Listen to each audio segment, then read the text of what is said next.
about fit. Here's where finishing number one doesn't necessarily help you. Getting drafted as a quarterback. J.J. McCarthy was the 5th quarterback taken, and Bo Nix was the 6th. Yet they got Kevin O'Connell, and they got Sean Payton. Lamar Jackson, last quarterback, first round, last player actually, went to the Ravens.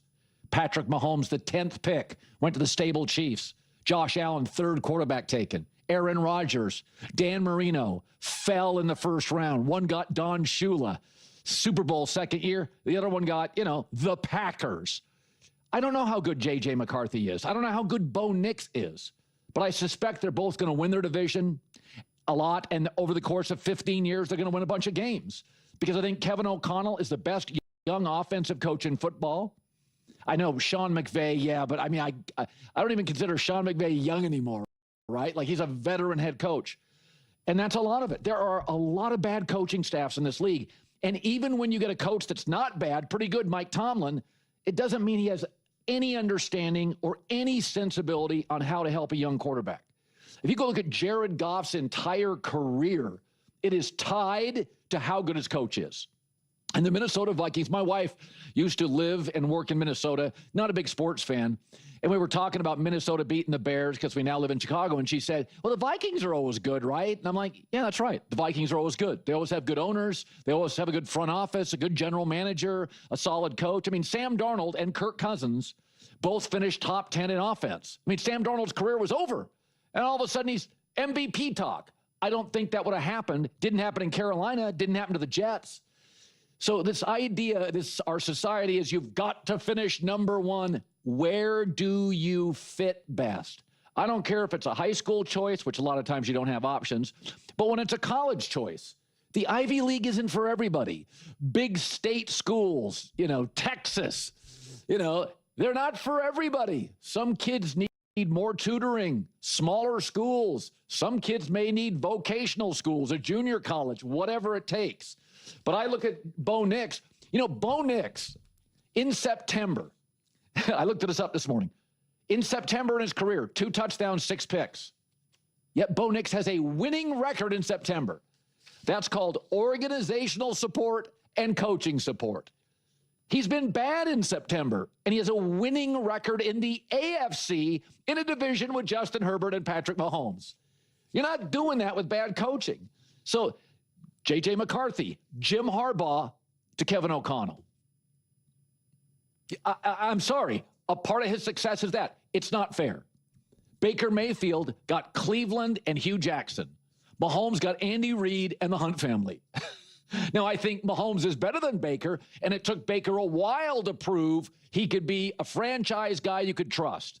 And I do think talent eventually finds its way, but in the NFL, injuries, regulated levels of violence, sometimes you don't.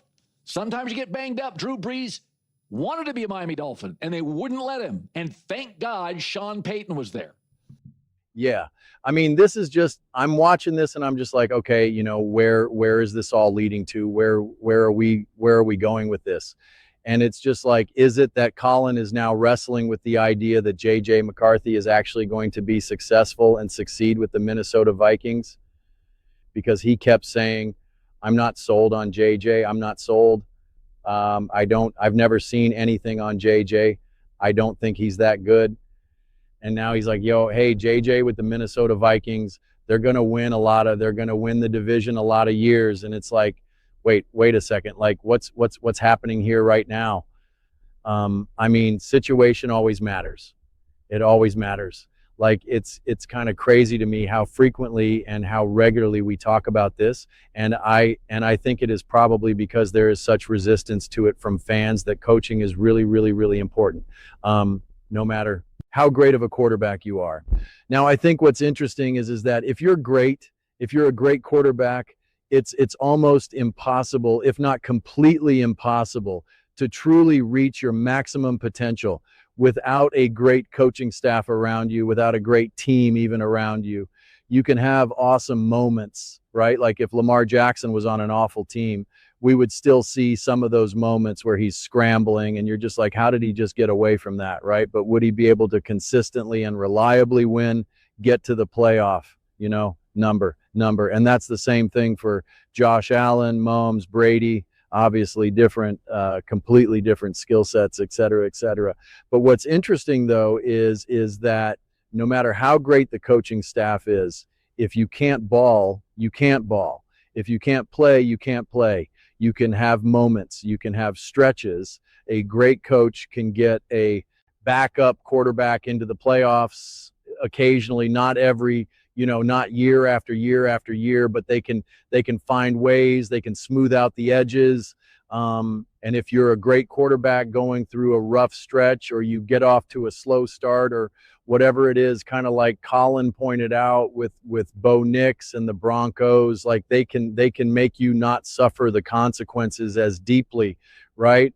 They can find themselves, they can find their ways to still win the game. Let's take the Vikings game. The Vikings absolutely, positively, 1000% should have lost that game. That game should not have still been in the balance, but fortunate that the quarterback was not on the other side of the field with Caleb Williams, and the coaching for the Minnesota Vikings was able to navigate it through.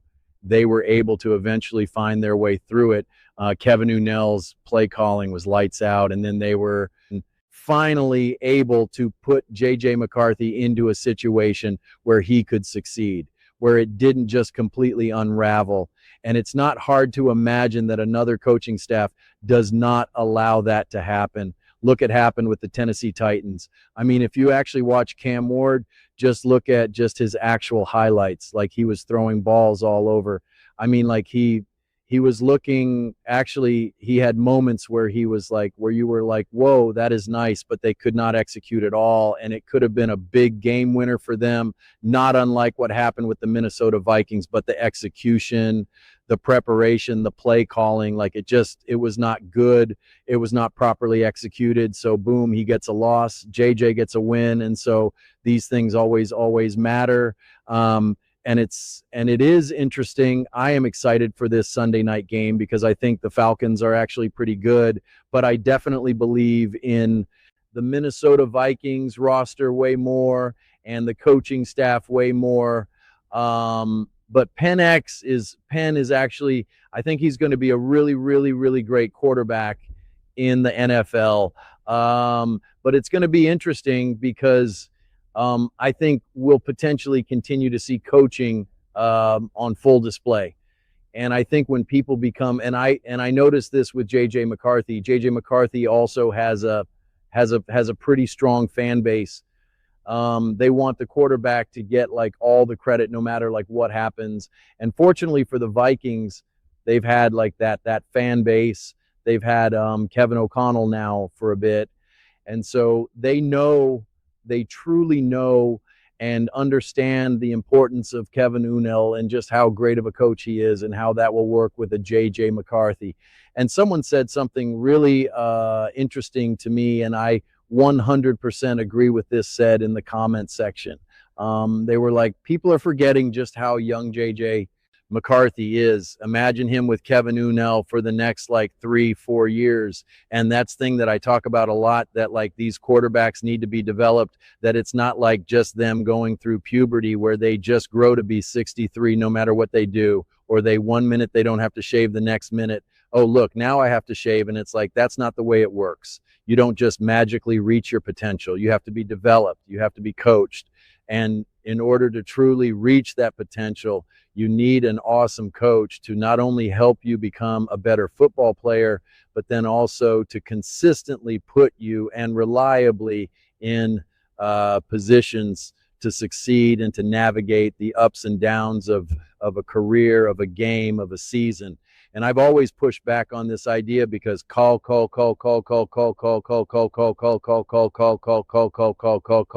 will be like, will sometimes say like, oh, when you're an older quarterback, or if you've been in a lot of high level programs, like in college, if you played like a bunch of seasons with a great coach, name any coach you want in college. And he's like, like these guys are ready to go. And it's like, no, Harbaugh's great. And then maybe JJ's high school coach was awesome. And, whatever. It's not Kevin Unnell. It's not Kevin Unnell. he's going to learn more with Kevin Unell in the next year than he's learned throughout his entire career playing football from day one, from the moment he picked up a football. And so now when you actually have that for years, the development, the ability to grow and evolve will be through the roof. So I'm just, I'm patient on this one. I'm still expecting JJ to have plenty of struggles throughout the season, plenty of issues. But again, even in a game when he clearly struggled, when it was clearly just not happening, they were still able to find their way to a win. And that was what I was saying all off season, where it was just like, if you think about it, JJ McCarthy, like, he doesn't need to be amazing. They'll still find ways to be able to win as long as he doesn't consistently and reliably, as long as he's not consistently getting sacked and consistently throwing pick sixes like game after game after game, because then that becomes, a bridge too far, a little bit too hard to overcome. As long as he's just, he's good, he's okay. You're going to find your ways to win. You're going to find your ways to win to wins.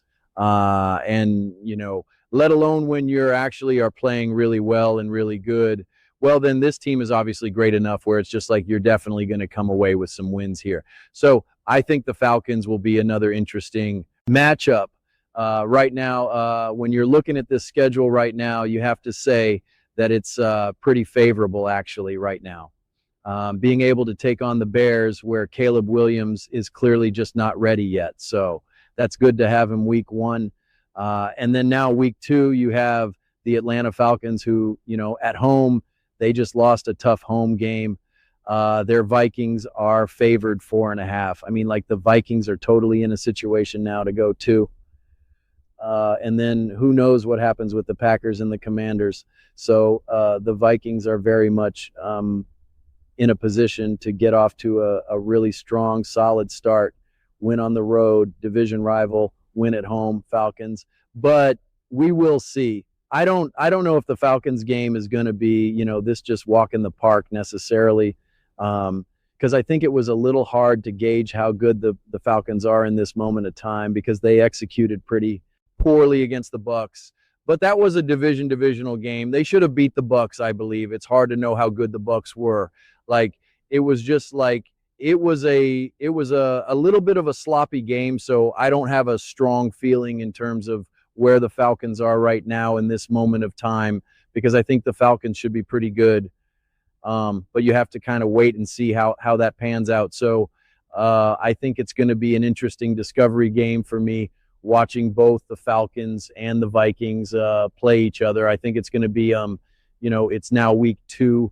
Have some actual football underneath you a little bit. So, but of course, like I said, the Vikings are at home, so that obviously will bode well for them big time. But those are just my thoughts. I'd absolutely love to hear yours. What do you guys all think about the Minnesota Vikings, JJ McCarthy, being in the perfect position to succeed in the NFL?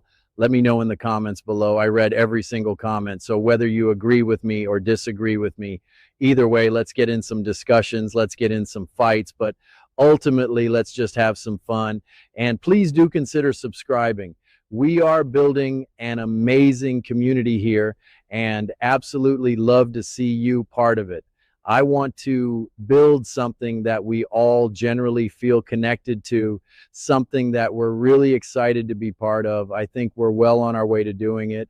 And please don't forget to give this video a thumbs up, as it really does help with the visibility and the algorithm. Thank you so much. See you next time.